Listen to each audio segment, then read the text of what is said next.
Hello வணக்கம். இன்னைக்கு ஒரு முக்கியமான டாபிக் பற்றி பேச போகிறேன். ரீசெண்டாக கூட டிவியில் நியூஸ்லலாம் பார்த்துருப்பீங்க. ஒருத்தர் வந்து ஜிம்மில் ஒர்க் அவுட் பண்ணிகிட்டே இருக்கும்போது சடனாக மயக்கம் போட்டு விழுந்தார்.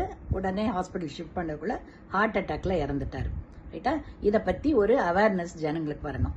ஏன்னா ஜிம்மில் இருக்கிறவங்க ஓரளவு ஹெல்த்தியாக இருக்கிறவங்க தான் ஜிம்மில் எக்ஸசைஸ் பண்ண முடியும்.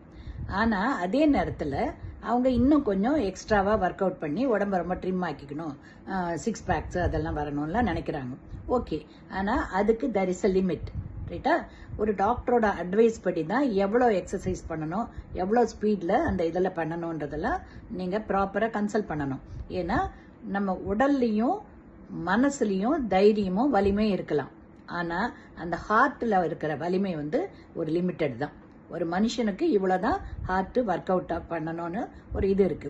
நம்ம எக்ஸசைஸ் பண்ணும்போது என்ன ஆகும், மசில்ஸ் எல்லாம் ஒர்க் ஆகும்போது அதுக்கு போதிய அளவுக்கு பிளட் சப்ளை வேணும்.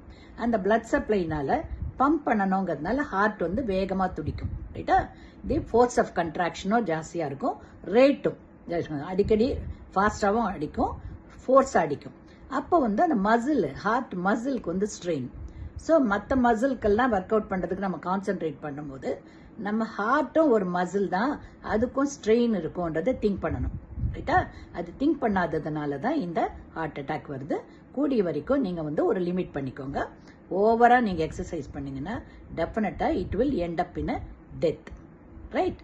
ஸோ இதை வந்து ஞாபகம் வச்சுக்கோங்க. ஓகேவா?